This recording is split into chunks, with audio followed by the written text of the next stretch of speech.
가 있었다는 의혹 대표적입니다. 그렇습니다. 이 김 원내대표의 전 보좌진은 이 경향신문과의 인터뷰에서 김 원내대표가 이 가상화폐 거래소 빗썸에 이 차남의 취업을 청탁을 했다고 주장한 것으로 전해졌습니다. 지난해 11월 김 원내대표와 이 빗썸 대표가 만난 뒤 이 빗썸 채용 공고가 올라왔는데 이 당시 채용 공고가 이 차남을 위한 맞춤형이었다고 전 보좌진은 주장했습니다.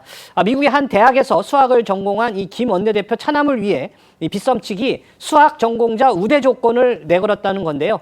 차남은 지난 1월 빗썸에 취업했다가 6월에 퇴사한 것으로 알려졌습니다. 전 보좌진은 김 원내대표가 이 차남 취업 등과 관련해서 빗썸의 경쟁사를 공격해야 한다라는 취지의 지시까지 했다 이렇게 주장하고 있는데요.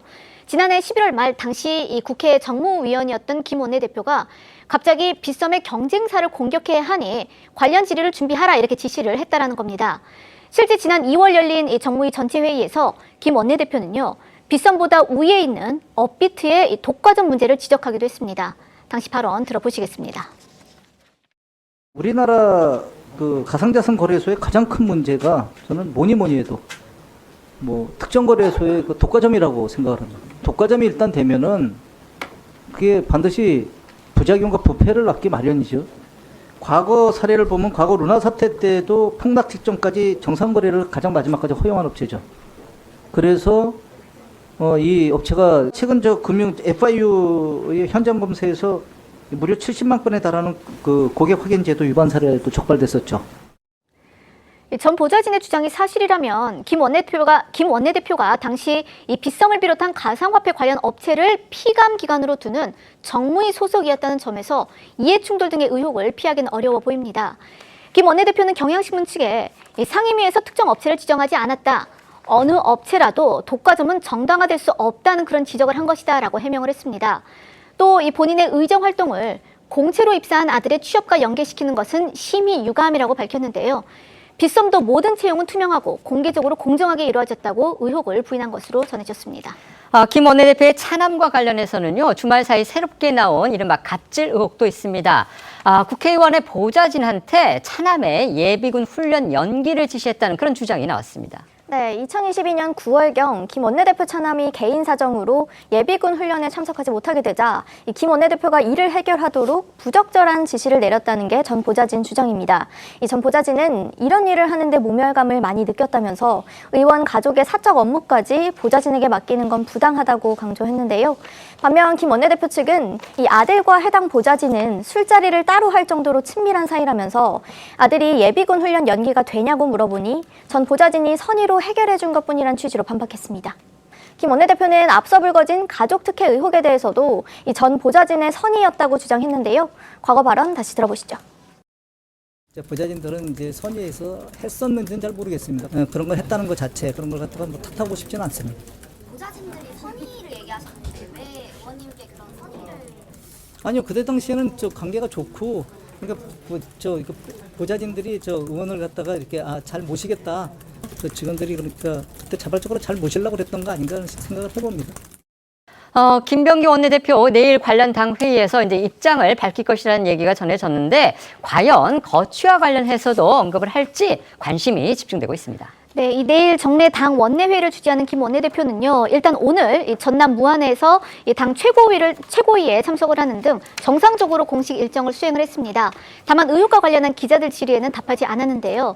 당내에서는 아까 들으신 것처럼 이 김 원내대표가 내일 거취 표명보다는 사과와 이 해명에 방점을 맞출 거다 이런 관측도 나왔습니다. 이 관련해서 오늘 김 원내대표 모습 그리고 당내 목소리 이어서 보시겠습니다. 최근에 그 대표님 둘러싼 논란 대해서 내일 거취 표명도 하실 입장이실까요? 내일 기자회견 형태로 하실 건지 아니면 원내대책회의 형태로 하실 건지. 네, 입장을 표명하실 건 맞을 거죠? 많은 언론이 다른 해석을 하고 있습니다만 일단 해명과 사과에 더 방점이 있지 않을까. 그리고 나서도 예를 들어 국민께서 납득하지 못하시고 하신다면 그 이후에는 어떤 생각을 하실지 모르겠습니다만 내일 예정대로 본인의 입장을 말씀할 것으로 그렇게 알고 있습니다.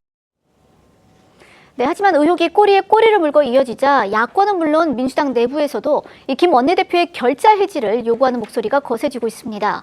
범여권으로 분류되는 조국 혁신당과 진보당에서도 거취 결단을 압박하는 목소리가 커지고 있어서 이 김 원내대표가 과연 끝까지 버틸 수 있을지 주목됩니다. 김병기 원내대표의 의혹이, 그러니까 민주당 김병기 원내대표의 의혹이 연일 지금 새롭게 터져나오고 있습니다. 정말 고구마 줄기처럼 계속 나온다, 이런 표현이 과하지를 않습니다. 이렇게 되니까 범여권에서조차 지금 사퇴 요구가 이어지고 있고요. 내일 김병기 원내대표 이제 자신이 정례로 주재하는 회의가 있는가 본데 거기에서 아마 뭔가 입장을 내지 않겠느냐, 혹시 거기에 거취에 관한 얘기까지도 나오지 않을까, 지금 여기에 관심이 모아지고 있는데 당 내에서는 지금까지 버티는 걸 보면 아마 스스로 물러난다는 얘기는 하지 않을 듯 싶다. 지금 이런 관측도 나오나 봅니다. 그런데 아까 저희가 계속 이렇게 녹취를 전해드렸잖아요. 뉴스타파라는 매체가 입수한 그 녹취를 본다면 특히 이 부인이 구의회하고는 아무 상관없는 김 원내대표의 부인이 구의회 부의장이 구의회로부터 받은 법인카드를 넘겨받아서 사적으로 100만 원이 넘는 돈을 썼다. 지금 이 부분과 관련해서 김 원내대표도 그런 사실을 알고 있었고, 심지어 그 부인이 방문했던 그 업소를 찾아가서 CCTV를 보여주지 않도록, 그렇게 어떻게 보면 그 사건을 은폐하도록 시도했다는 지금 그런 정황이 녹취에 담겨 있기 때문에 이런 어떤 비위 관련, 그다음에 비리 관련 그런 녹취까지 공개된 마당에 과연 김 원내대표가 버틸 수 있겠느냐, 또 여기에도 지금 관심이 모아지고 있는 상황입니다. 어떻게 생각하십니까?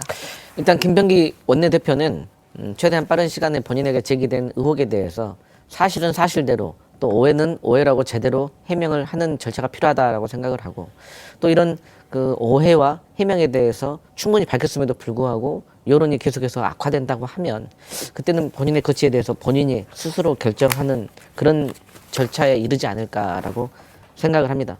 근데 어쨌든 지금까지 나온 어떤 논란과 의혹을 보면 어떤 도의적인 책임을 넘어서 법적 책임까지도 져야 될 아주 부정적인 상황에 빠진 것은 확실해 보이기 때문에 이 부분에 있어서는 김병기 원내대표가 현명하게 판단을 하셔야지 본인의 문제를 넘어서 당과 대통령에게까지 또 부담이 될 수 있다.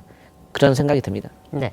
이게 지금 이제 물론 이제 뭐 당의 투톱이기 때문에 민주당 지도부로서도 어려운 입장은 저희가 이해할 수 있지만, 이렇게 많은 의혹이 불거져 나오고 있는데 다른 어떤 평의원들의 어떤 문제가 터져 나오면 그때 당시에는 적어도 뭐 윤리감찰단이 조사를 한다든지 이런 거는 있었잖아요. 그런데 지금 원내 사령탑, 그러니까 당의 투톱 중에 한 사람이 이렇게 연일 비위가 터져 나오고 있는데, 의혹이 터져 나오고 있는데 민주당 아무런 조치를 하고 있지 않습니다. 이 부분까지 감안해서 논평해 주시죠. 그러니까 도덕적으로 지금 여당이 너무나 무감각하고 무책임하다라는 생각을 지울 수가 없습니다.